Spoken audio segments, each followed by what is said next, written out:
Well, hey guys, welcome back.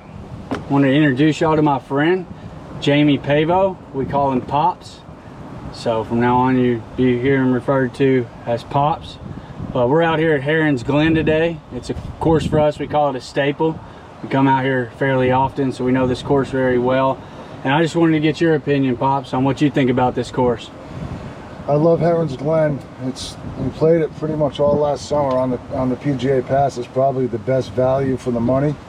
The conditions of it, and being an older guy, you know, there's some shorter holes here where you don't got to hit a 275 to have a shot to hit the green in two. So I've come out here and had some really good scores here. It's great conditions. The practice facility is top shelf. The only thing with this course that I think they could do better is the way they mark the signs. You get off one green and it can be a long ride through the community to get to the next tee. And I remember the first time we played here, we got lost trying to find, when you finish 16, going to 17 is a long ride. Sometimes they'll shoot you off on hole number 10. And the first time we played here, that's what happened, and we were lost. We couldn't find it. So once you know the facility, it's not a big deal, but being a first timer here, you can get lost on the layout from the green to the next tee. But that's the only thing I would say about it. The people here are pretty nice. It's just a great value for your money. If you had a 1 through 10, Pops, what would you rate it? I'd give this course a good 7.5 for sure. 7.5. Yeah, it's nice. It's nice. All right. Well, it's time for us to tee off. Gotta go. All right, guys, right here on the third hole, coming up to look at the tee boxes. They're groomed really well.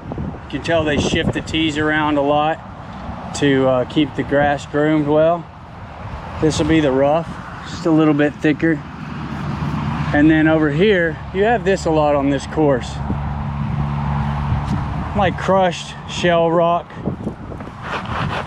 whatever that would be. They do have regular bunkers, but then they have a lot of this crushed shell rock also, which from my understanding, like when the paths are made out of that or you're driving kart on that, you don't get relief from that if you're playing by official rules. The kart paths on this course are very smooth, and like I said, they do also transition into the shell rock. Go over the kart real quick. Kart is electric. There is no GPS here, so if you come out here, make sure you bring a rangefinder or GPS. Your rake is on top of your cart, and then they do have the club cover for whenever you if it starts to rain or anything like that. And then you got a cooler there, sand, and overall it's a pretty decent cart. Well, here at Herons Glen, they got a pretty friendly staff. Whenever you come up and you park your car, the guy, whenever he sees you park, he'll come out there with the cart and grab your bag for you and bring it back, put it on whichever cart that you'll be driving. You go into the clubhouse, present your pass whenever you go in there, and it's $45 plus tax and everything. I'll bring it out to like 48. Around $48. That's fantastic rate. Like Pop said, this is probably the best bang for your buck, and we're just lucky that it's only about 20 minutes from our house, so it stays groomed. It's really nice. They do have the ice and the water for your drinks and bathrooms throughout, and just a wonderful landscape, really great layout. And like Pops was saying, it's not a real far drive. There are a lot of drivable par fours for somebody who hits, you know, in the 280s, 300 range. And so a lot of wildlife out here. Pops, why don't you tell the people a little something about yourself, bringing up wildlife? Well, since being a little kid, we always had a fascination with birds. It was passed on from my dad, so I have an app on my phone that will record the sound of the birds. So when we're at a little backup like this par 3 here tends to get backed up a little bit. We'll sit here and I'll just research what we're hearing, just kind of enjoy nature and God's creation. There's a lot of good birds out here, and this is something that's always fascinated me since I was a young child. So it's a good time to come out and golf and do a little birding, and it's just something to just take it all in. It's so much more than just getting out here and golfing. It's relationships and laughs and just enjoying the cool breeze and not getting frustrated, you know? Yeah, and dealing with the attitudes. That's a big thing. Like when I started golf, I started to realize that you could really work on your attitudes out here. You get a lot of frustration, and sometimes you get excitement and things like that, and just learning to tone some of those attitudes down. All right, guys, I want to bring y'all up here to this par 3. It's right at the front of the neighborhood. It's just unique. I like the way the setup of it. It's an island green. So here's your tee boxes. Most of the time the white's over here. You got the white today is right here, and you got your island green over there. A little more bell out than being over there, where sometimes they put the whites. Today the blues and the tips are over there, and it's all the way island green. So this is a nice little fun par 3, and today it's sitting at 135.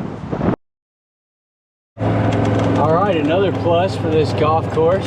As we were driving down the cart path, a nice young lady came up to us and asked us if we wanted a cold towel. And then she gave us cold towels out of an ice cold bucket.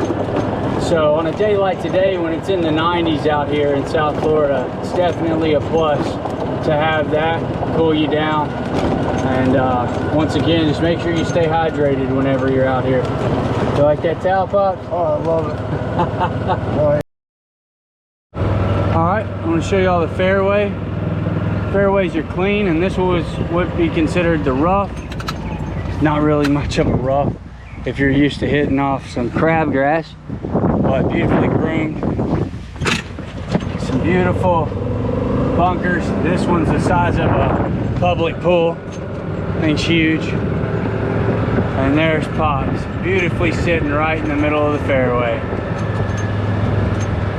I think he's gonna be about 145 out.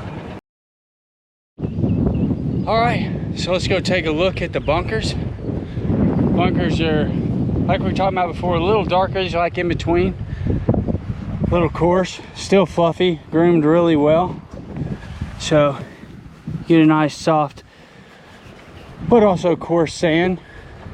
Once again, this is their chipping course. I think this is for the members and things like that. That's where they chip out to these floating targets. Come across, this is the green. Looks like right now they've kind of been doing some work to it. Great contours on these greens. A lot of contour, a lot of movement. Let Pops will take a putt, see how they roll. And then you can see the movement. Also the flag stick. It has the reflectors right there on the stick.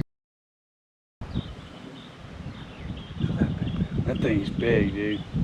it's looking right at us. That's the one that took Chubb's hand. Is it like in a trance? I don't know, dude. What if it started running? I think the things are pretty fast, dude. That's what started chasing. So like I said, in Florida, if there's water, there's probably a gator. I always do check these bathrooms before going in, but here's a bathroom review. Decent bathroom, it's clean. Doesn't smell too bad in here. It's got a hint of, you know, bathroom smell. And a fan, no air conditioning. Air blower to dry your hands. And if you come around on this side of the bathrooms, this is where your ice machine will be. On this course, just make sure you get a cup from up at the putting practice green where before you get on the course, because if you don't, then they do not have cups on the course at all. You have to use the same cup throughout your journey.